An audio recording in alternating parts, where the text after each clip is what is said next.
Hey guys, Rocambasco here, and today I tried beating Dead Space without guns. And why is this a problem? Well, that's easily answered. In Dead Space 2 and 3, melee and kinesis combat are actually viable options. You can stick a necroboy to the wall with a pointy object, or reenact how I handled Steve leaving Blue's Clues. Motherfucker! But in Dead Space 1, his stomps are as delicate as crushing a spider, and slapping? Oh please, they slap harder than this in porn. So, what are the rules? Well, let's see. Rule number 1 is I can only kill enemies using melee and kinesis. Anything else is a big no-no. Rule number 2 is I can use stasis to slow down enemies since it's not a gun. And yeah, that's pretty much it. But anyway, let's get right into the challenge. So my journey begins with a peaceful ride through space with my best friend Philip. We crashed the ship, but with a manly mustache like that and his elite combat training, I knew we were in good hands. I knew Philip ever since we were fetuses. Hell, he came out of the womb with that mustache, and ever since we were kids, he had the spatial awareness of a lion, so absolutely nothing could sneak up on us while he was around. I had complete faith in Philip. Wait, past tense? Oh no. Philip? Sacre bleu. His spatial awareness isn't working. Philip? No, Philip.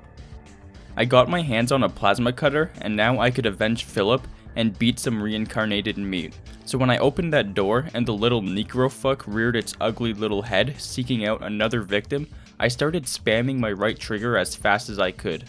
It didn't stand a chance. I slapped its arms off with the might of an entire engineer in grieving, and because of this first encounter, I gained false confidence. Necromorphs one-on-one? No problem, but in groups? Things went from Hobbiton levels of carefree to oh shit. Even when you thin out the group and you think you're doing well, they surprise you with a hug and hickey combo, taking off even more of your precious health. Chapter 1 is really straightforward. I ran around the area grabbing supplies to fix the tram station and our ship, and we also get introduced to Leapers in this chapter, and they're one of the easier necromorph types to fight. Just stomp off both of their arms and they give up on life, because who wants to live a life as a slug? Anyway, I try to fix the ship, but I spilled Mountain Dew on the controls, so the ship blew up. I fought some more necromorphs. I bought the level 2 suit, so now my armor and inventory space was upgraded. I rode the tram system and started chapter 2. Now, the main objective from here until the end of the game is to stop the necromorph outbreak, have a good time with the homies Hammond and Kendra. Damn, you scared me. The place is making me jumpy. And escape the Ishimura alive. Doing so takes so many little side jobs, like finding the captain's rig so I could locate some sweet puss, fixing a comms array so Kendra could play some Fortnite, or refueling the Ishimura so the necromorphs could keep piloting the ship. But we don't have time for all of that nonsense. Instead, we need to discuss Operation How Do I Get Past the Leviathan, Operation Can You Even Attack the Final Boss Without Guns, Operation How Do I Defend Nicole, and many more. Now let's discuss the necromorphs we encounter in chapters 1 to 4 that we haven't talked about yet. The brutes, the babies, fatty boom baddies, the geodudes, and the infectors. Brutes aren't even a challenge. Oh please, my dead grandma could kill you with her eyes closed, you giant pussy. I would slow them down with stasis, step on their Achilles tendon until it snapped, and then finish them off with their chest balls. The babies are resilient little shits. They're like cockroaches when it comes to killing them, so it almost seems like the best way to take them out is to let them grab you so you can yeet them to the ground and beat them into Boot Town by kicking them in the ribs and launching them across the room in exchange for some health. The fat necromorphs are gross as shit and pregnant as fuck, but they're pretty much the same as slashers, and when it comes to lurkers and infectors, you just stomp them until they die, so nothing special about these guys. Geodudes are health sponges, but they're rarely seen in the game, so I always slowed them down and ran away from them. Anyway, let's talk about the slashers, because they're the most common necromorph in the game. You pretty much always need stasis when going against these guys, because without it, they can block your attacks, which leaves you open to getting fucked.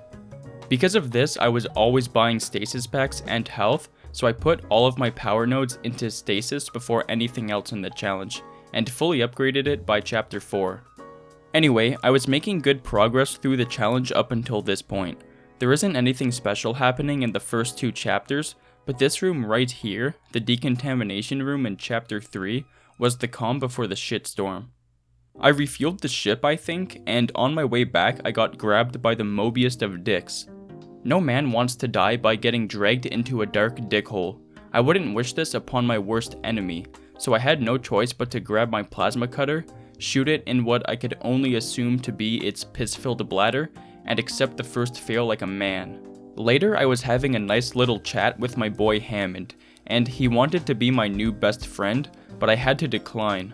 I was still grieving the loss of Philip, and his bald dome reminded me of a milk dud. Milk duds killed my puppy, so every time I looked at him, I wanted to cry like a bitch.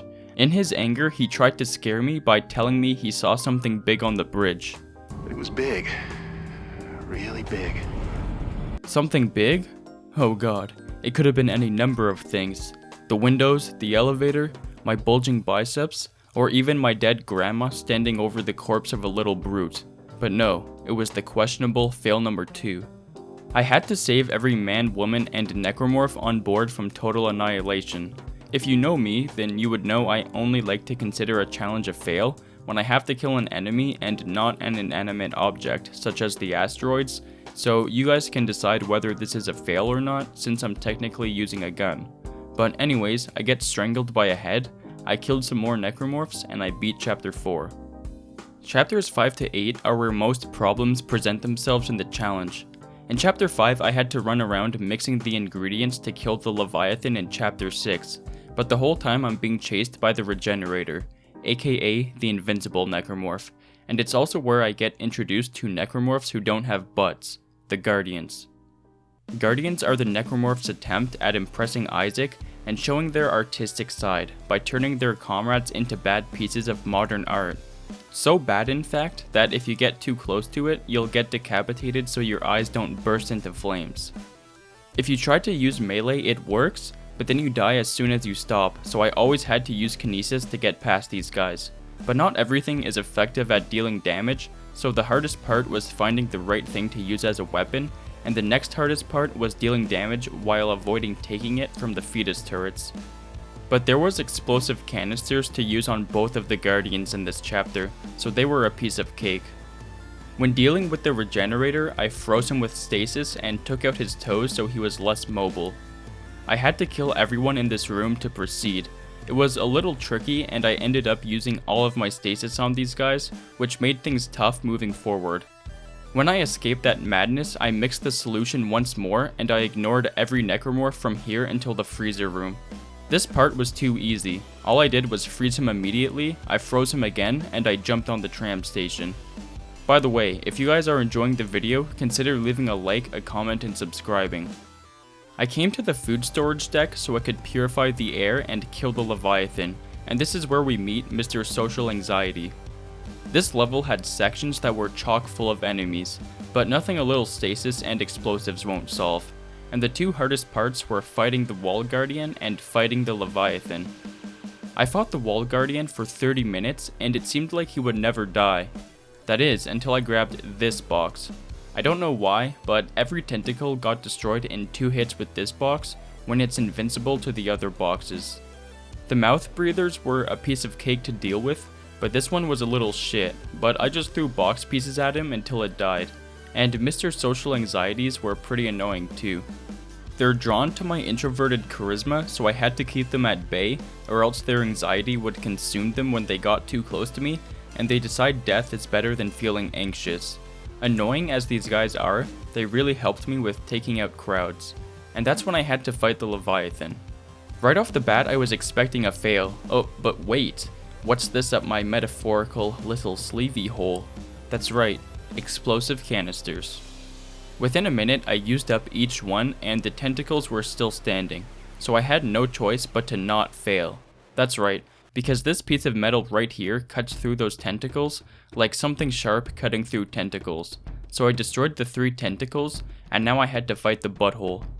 The butthole is way easier than the tentacles because all you have to do is catch its exploding ball things and launch them back into its butt mouth until it dies. So this fight was surprisingly easy, and I got past it without ever using my gun. Oh hell yeah! But wait, did I also mention that chapter 6 has fail number 2 because of the tentacle monster again? Such bullshit, man. But anyway, I hop on the tram station and begin chapter 7.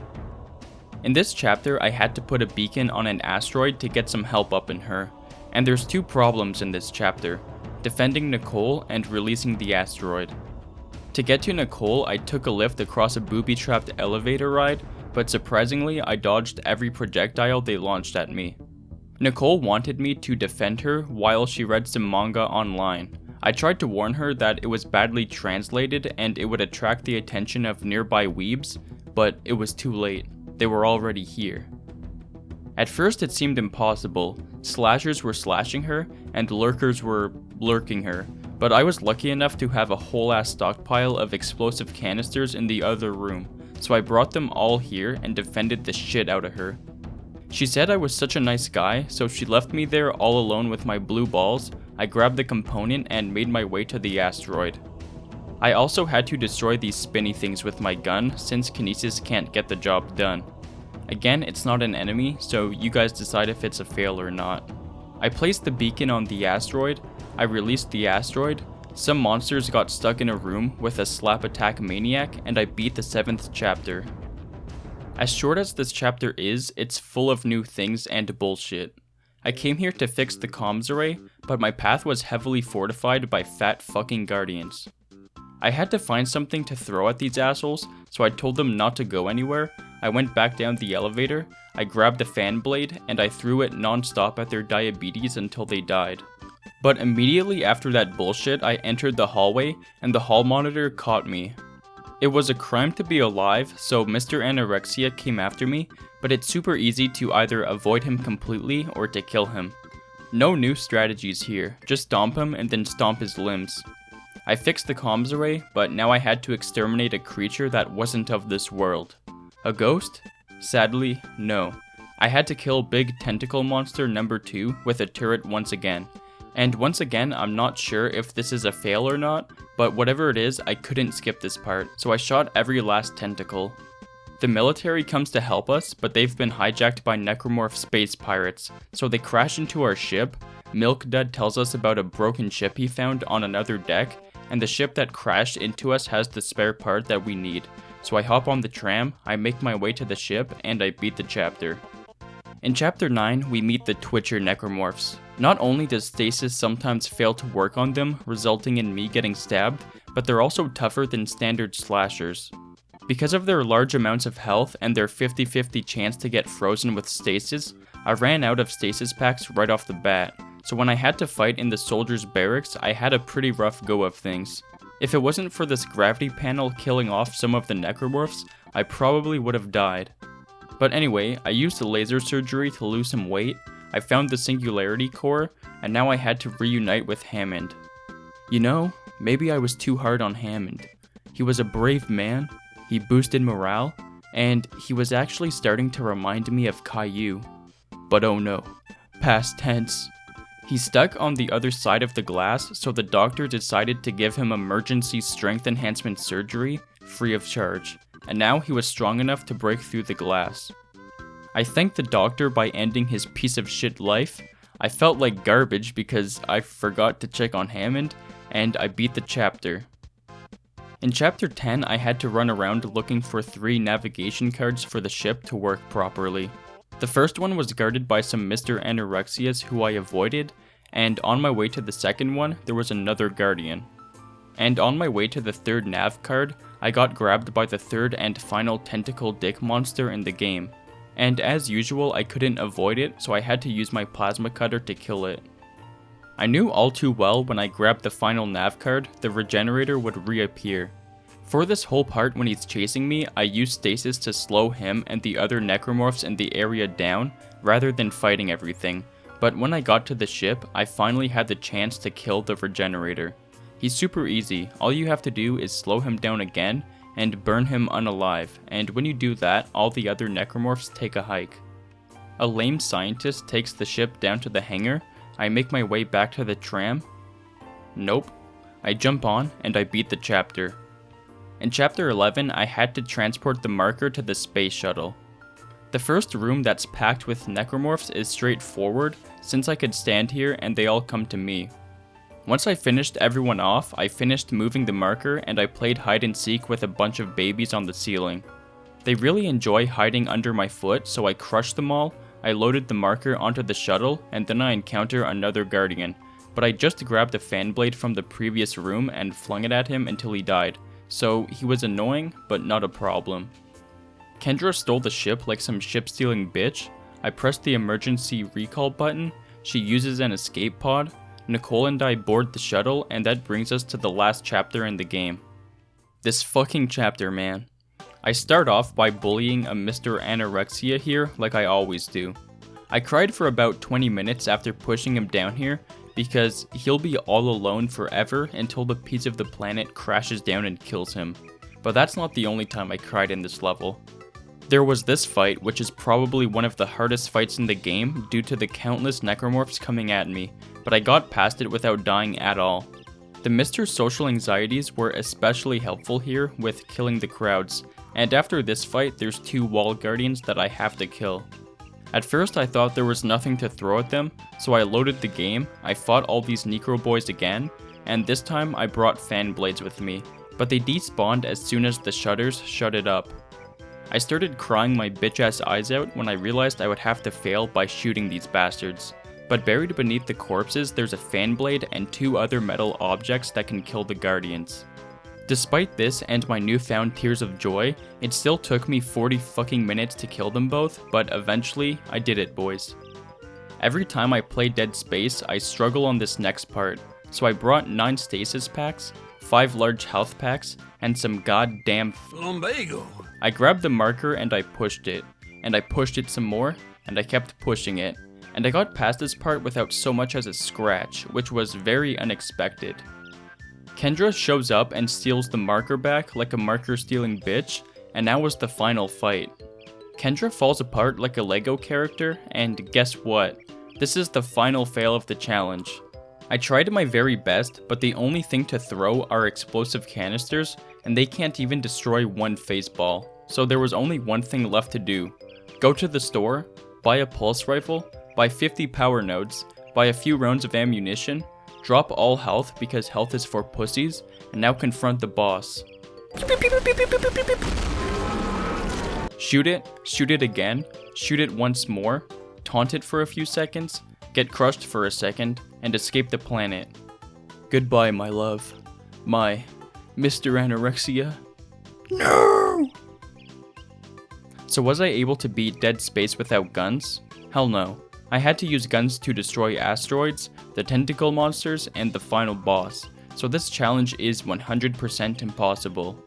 Well, consider leaving a like, a comment, and subscribing, and I'll see you all in the next one.